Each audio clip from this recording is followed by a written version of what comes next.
Good morning students. तो आज आपके पास लीनियर ट्रांसफॉर्मेशन एंड मैट्रिसेस में जो एग्जांपल है, जो पहले हमने एग्जांपल्स की उनमें लीनियर ट्रांसफॉर्मेशन या लीनियर ऑपरेटर ही गिवन था। मतलब एक वेक्टर स्पेस बेसिस गिवन, तो we find the matrix of T relative to the basis B and then verify कि matrix of T relative to the basis B into matrix of V relative to the basis B is matrix of TV relative to the basis B। अब ये जो question है ये इसका almost reverse है कि matrix given है, पहले आप T फाइंड करोगे, ऑपरेटर T फाइंड करोगे ना, ठीक है, और फिर matrix of T relative to another basis।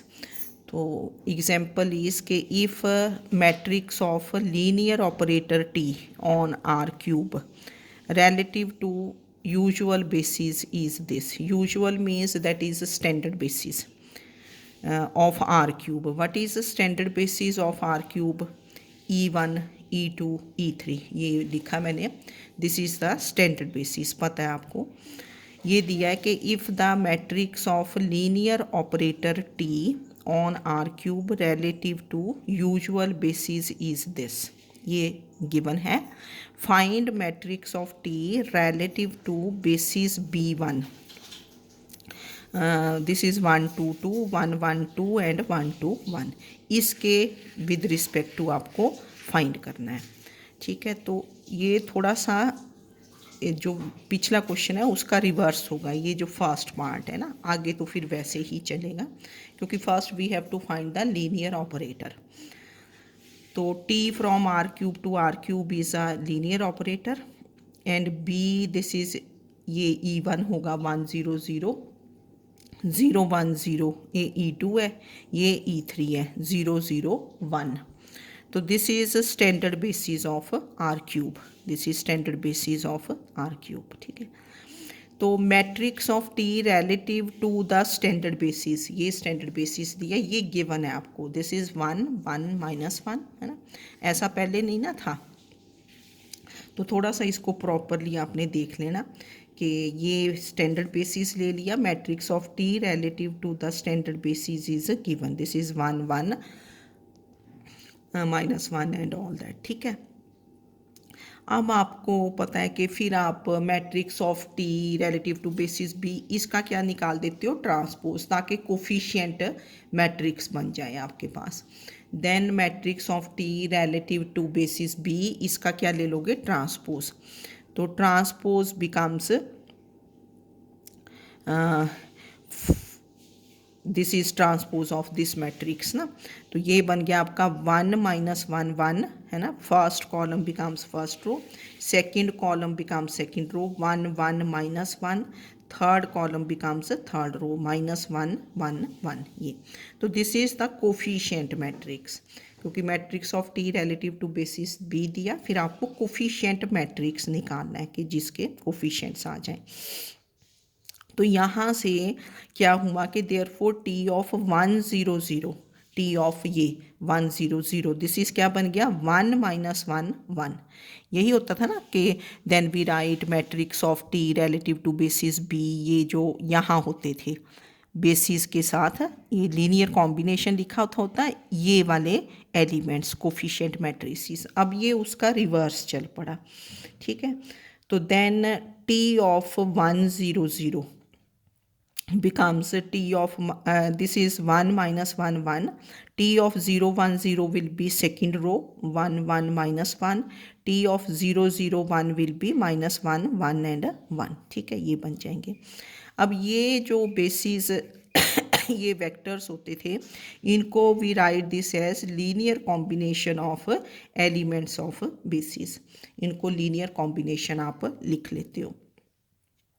तो जब स्टैंडर्ड बेसिस हो तो लीनियर कॉम्बिनेशन लिखना बड़ा इजी रहता है, डायरेक्टली लिख देते हैं दिस इज़, अदरवाइज़ तो आपको फाइंड करना पड़ता है लीनियर कॉम्बिनेशन, बट अगर स्टैंडर्ड बेसिस हो तो डायरेक्टली। तो this is 1 × 1 0 0 plus -1 × 0 1 0 plus this 1 × 0 0 1 लिख दिया। देन ये वाला वेक्टर बी ऐसे, this is 1 into 1 0 0 plus 1 into 0 1 0 plus minus 1 into 0 0 1 and similarly this vector is written as, है ना, -1 into 1 0 0 plus this 1 into 0 1 0 plus 1, क्योंकि स्टैंडर्ड बेसिस था इसको ए कर दिया, ठीक है। इनफैक्ट ये ऐसी बन गया कि T of 1 0 0 is first row, पर उसका ट्रांसपोज लिया, है ना, एंड सेकेंड रो, तो ये बन गया आपके पास। Then we have, now we have to find matrix of T relative to the basis B1, ठीक है, to find matrix of T। तो पहले आपको एक लीनियर ऑपरेटर फाइंड करना पड़ेगा ना। First we find linear operator on R cube. तो एक लीनियर ऑपरेटर फाइंड करना है, उसके लिए आपके पास we take any element of R cube x y z and we write this as a linear combination of elements of basis. So this is automatically written as linear combination of elements of B. So t of x y z is, we take t on both sides, this is x t of 1 0 0 plus y t of 0 1 0 plus z t of 0 0 1 बन गया। अब T of 1 0 0 आप अगर पिछले वहाँ देखें, है ना, तो टी ऑफ देखो 1 0 0 क्या था, 1 0 0 क्या था, ये 1 -1 1, और टी, है ना, ये पीछे से ए से आपने वैल्यूज़ पुट कर दी। तो सब्स्टिट्यूट वैल्यूज़ फ्रॉम ए, तो we have this is x into ये 1 -1 1 plus y into 1 1 -1 plus z into -1 1 1, ये यूजिंग ए आ गया। फिर इनको वेक्टर्स को मल्टीप्लाई करके ऐड कर दिया, तो this is x plus Y minus Z comma ये minus X plus Y plus Z, then x minus Y and plus Z. तो एक लीनियर ऑपरेटर आपके पास आ गया, क्योंकि आपको स्टैंडर्ड बेसिस बी दिया था, उसके कॉरस्पॉन्डिंग मैट्रिक्स दिया था। अब हम बात करेंगे to find matrix of B relative to, वैसे ये जो लाइन है ये यहाँ लिखनी चाहिए थी, है ना, तो ये ना यहाँ नहीं हम लिखेंगे ना, टू फाइंड, है ना, पहले लीनियर ऑपरेटर फाइंड कर लिया, क्योंकि उसी की कंटिन्यूटी में चल पड़े ना हम लोग, कि जैसे ये मैट्रिक्स था, फिर हमने टी ऑफ 1 0 0, फिर हमने लीनियर ऑपरेटर फाइंड कर दिया। तो मैंने ये लाइन कट कर दी ना, जो फर्स्ट वाली लिखी थी कि to find matrix of T relative, ये मत लिखो, ये बाद में लिखेंगे ना, यहाँ लिख दिया। तो पहले लीनियर ऑपरेटर फाइंड कर लिया, तो इसको हमने 2 कर दिया, ये लीनियर ऑपरेटर इजीली आ गया ना। Now to find matrix of T relative to the basis B1, ये फाइंड वेयर B1 ये बेसिस गिवन है, दिस इज 1 2 2 1 1 2 1 2 1। तो इसके लिए जैसे हम ऑलरेडी करते रहे हैं, क्योंकि अब आपके पास एक लीनियर ऑपरेटर तो आ ही गया, तो alpha beta gamma, this is a times 1 2 2 plus b times 1 1 2 plus c times 1 2 1। तो ये दिखा आपने, ये पता ही आपको, you have to find A B C in terms of alpha beta gamma. तो ये ऐड कर दिया a plus B plus C, फिर ये 2a plus B plus 2c बन गया, फिर थर्ड कोऑर्डिनेट बन गया 2a plus 2b and plus c, ठीक है ना। तो from equality of vectors a plus B plus C is alpha, 2a plus b plus 2c is beta and 2a plus 2b plus c is gamma। और फिर आपने अब इन equations को solve करना है फॉर ए बी सी। अब मैंने ये लिखा, देखो ये 1 है ना, ये 2 है, तो यहाँ से b फाइंड हो जाएगा, क्योंकि ये है ना, तो इसको हमने फर्स्ट इक्वेशन को 2 से मल्टीप्लाई कर दिया, फर्स्ट इक्वेशन को 2 से मल्टीप्लाई कर दिया, सेकंड इक्वेशन लिख ली और इनको कर दिया सब्ट्रैक्ट, तो b की वैल्यू कितनी आ गई 2 alpha minus beta.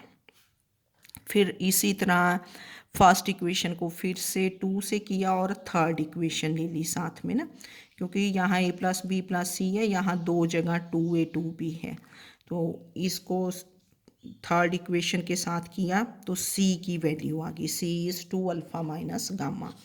Then we substitute B and C in 1, क्योंकि 1 ईजी है, तो A प्लस B की वैल्यू पुट कर दी प्लस C की इक्वल टू अल्फ़ा।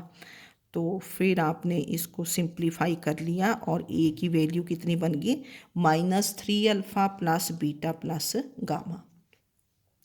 तो देयरफॉर ये जो आपने लिखा था अल्फ़ा बीटा गामा, ये alpha beta gamma this is written as linear combination.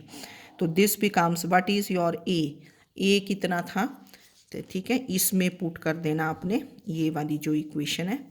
तो alpha beta gamma this becomes -3 alpha plus beta plus gamma into 1 2 2 plus 2 alpha minus beta into 1 1 2 plus 2 alpha minus gamma into 1 2 1। इसको हमने B कर दिया क्योंकि ये भी use होगी ना। फिर जैसे ही आपने ट्रांसफॉर्मेशन फाइंड कर दिया ना, उसके बाद तो फिर वैसे ही चल पड़ा क्योंकि बेसिस दूसरा दिया था।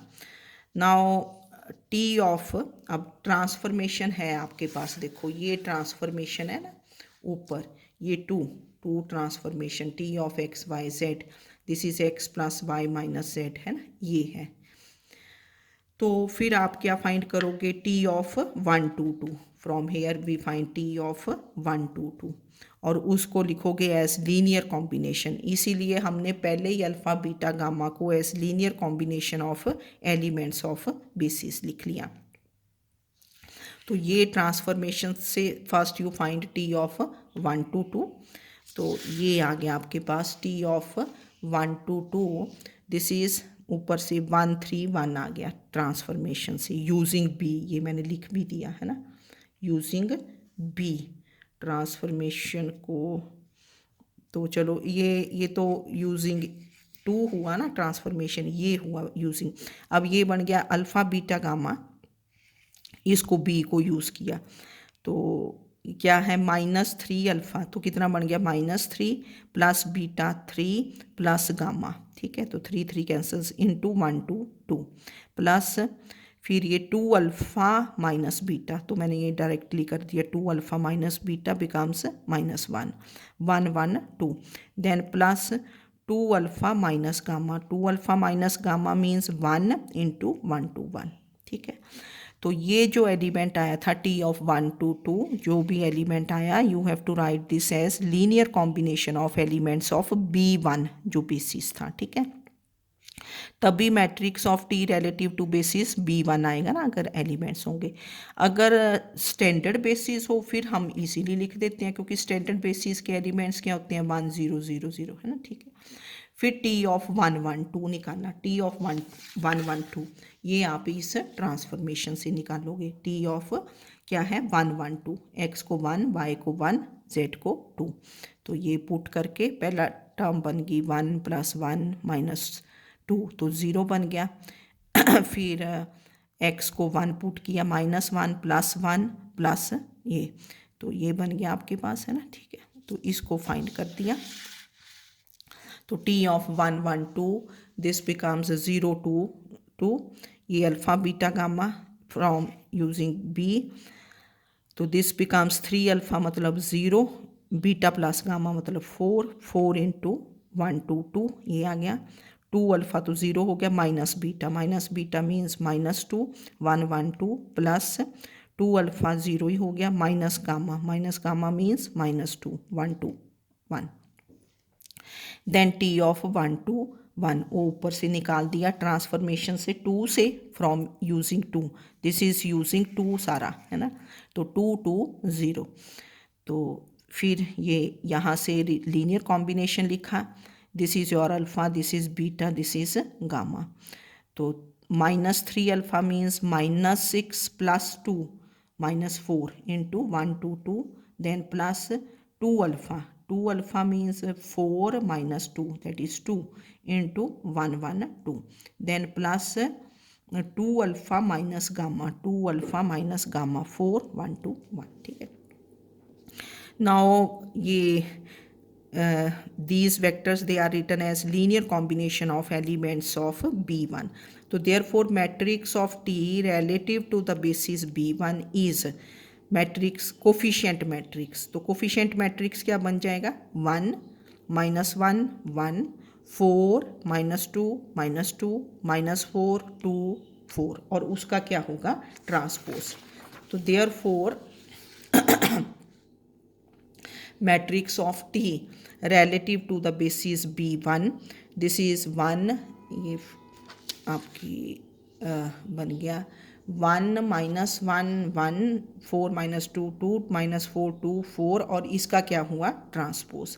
तो इसका ट्रांसपोज लिया तो first row becomes 1 4 -4 and all that. तो दिस इज मैट्रिक्स। और सॉल्व एग्जाम्पल 6 आपने अपने आप कर लेने।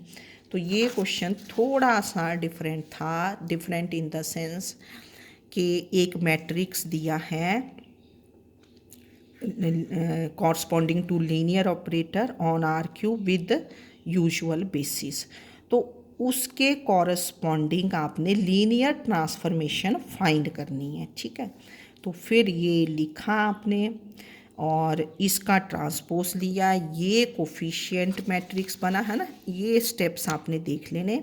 इसका मतलब बना कि T ऑफ 1 0 0 इज़ ये रो ट्रांसपोज लेके, और ये जो वेक्टर्स हैं इनको क्या लिखोगे, as linear combination of elements of basis, तभी matrix of T relative to basis B बनता है ना